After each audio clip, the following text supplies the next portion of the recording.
How's it going, lads? Marshall here, and welcome back to another review on the channel. This is actually first review of 2022, and I just want to start off with the premise of this video by saying Happy New Year to each and every single one of you. I believe it's New Year in every single country around the world right now, so I hope you and your family have a great year, or you and your loved ones, whoever is close to you, have a great prosperous year, and just enjoy yourself this year. Now, the first review will be Mateo Kovacic, like you see on screen. We did his showdown partner, Liverpool's Naby Keita, last night, and I was actually surprised at how well he actually did play. So today, it's a turn of Mateo Kovacic. Lads, if you do enjoy this review, you know what to do. You bring that time. First review of 2022. Let's start it with a banger with Mateo Kovacic, and then we'll move on to headliners and stuff like that as well. So if there's anyone you want to see, get amongst the comments and like the video if you do enjoy.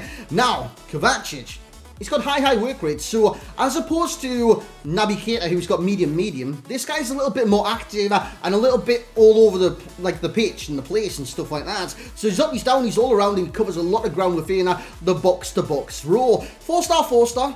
Again, very similar to Naby Keita. I think, for me, I had them in the exact same role, but on either side of a kind of a CDM. I played a 4-3-2-1, and the holding midfielder was literally a holding midfielder. Kovacic could do what he wanted in midfields, and the same was said for Naby Keita. I think the best performer out of the two of them was Naby Keita, but Kovacic played very well as well. As for his stats, you'll see them right here. Now, chemistry style, I didn't really know which to go with the cards. I thought basically improves a lot of the stats that's, well, kind of need improved, so to speak, and a lot of good areas that could be improved. 5 amongst the defending in 3 different areas, defensive awareness, stand tackle, slide tackle, and even the physicality of strength, jumping. Nobody really cares about that anyways. Dribbling, agility, ball control, and dribbling, even though they are very good. Passing, again, it increases his already good stats. Attacking positioning does go, so does the shot power, the volleys and the penalties, and the sprint speed. I thought that was quite important to boost because it's not that good anyways. It's only 74. But again, I'm going to draw comparisons to Naby Keita a lot during this review because they've actually chose 2 very similar midfield players. 4-star on each of them. Different work rates kind of separate the two. And I think Naby Keita does have a lot better aggression. But again, the acceleration and sprint speed split between the two are very similar. So they've chosen like a good kind of battle here. So you're not kind of missing out on one type of player. Nobody's like picking a striker over a centre-back. Nothing like that. They are very similar kind of ability players, you know what I'm saying? So acceleration, again, it is key with this card. It is very good. I did boost the sprint speed.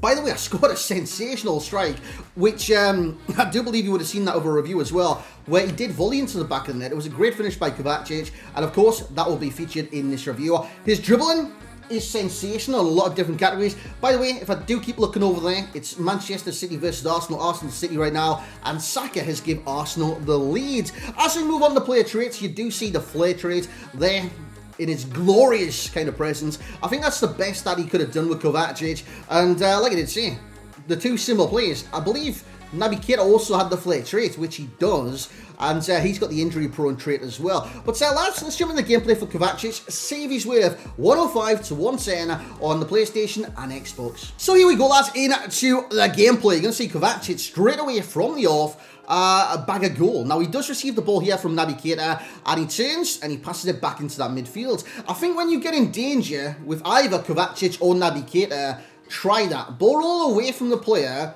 and then turn which way the player's not going to run. And that's the opposition player, by the way. See if they're going like side by side to you. Don't ball roll into them. Ball roll away from them. And then you've got more space to decide what you want to do next. Do you want to go forward? Do you want to go backwards? Or where do you want to pass the ball? And it just gives you that extra thinking time whilst your opponent can't really challenge you. Then straight from the kickoff, we receive the ball yet again with Mateo Kovacic, put it over the top through ball to Luis Diaz, and Luis Diaz does bag a goal and put it into the back of the net. Kovacic, 10 minutes of his debut, has a goal and an assist just like that. So straight away, I kind of see what kind of type of player he's going to be. He's going to be a more advanced box-to-box. That is the difference between the two. For me, Naby Keita is a more, and I think I mentioned it in that review, a defensive box-to-box, a box-to-box that plays a little bit deeper, whereas Kovacic he covers so much ground, it's hard to not notice him in your matches. He goes forward, he goes backwards, he goes everywhere. Sometimes, especially defensively, he isn't all that. He's not too impressive, but he is very good at filling the gaps. And what I mean by that is basically on that side, I played him left side, by the way. You can see him right here before I passed to Luis Diaz. I played him on that left side. Mate, like any time the opponent went down my left-hand side, their right-hand side, Kovacic was always there. If I was playing against me last night, I would have been so infuriated that Kovacic was there again and again and again. And look at that for a pass, by the way. I should have scored a Luis Diaz. We scored tap in with Torremi. But overall, this card is very, very good. Now, as for the pros, I've got box to box as the top one. I think this signifies exactly how he does play. He plays a extreme box-to-box role. He's up, he's down, and he's putting a lot of work in for your team. He's almost like the engine in the engine room. Is that a thing? Engine in the engine room? Well, I'm guessing in the engine room is going to be an engine, because why would you call it the engine room? He is that engine in the midfield, and he keeps things like ticking over, you know what I'm saying? Acceleration. Again, with a lot of midfielders on this game, and a lot of players on this game, is key. I think for kind of the box-to-box, acceleration is more important than sprint speed.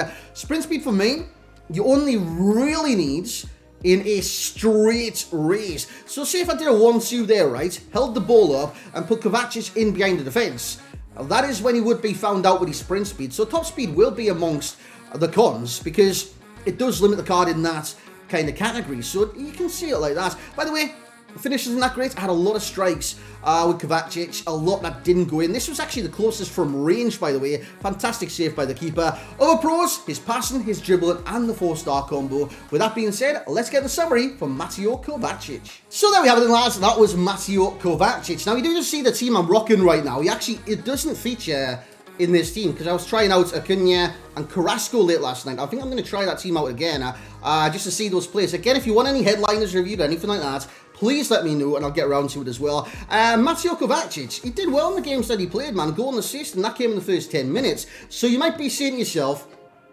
what did he do in the rest of the minutes that he played? He was all action. All action. Not much end product, though, I need to say that. He should have got an extra assist. Luis Diaz did miss that chance. But in product, especially when it does come to shooting, lets him down massively at times.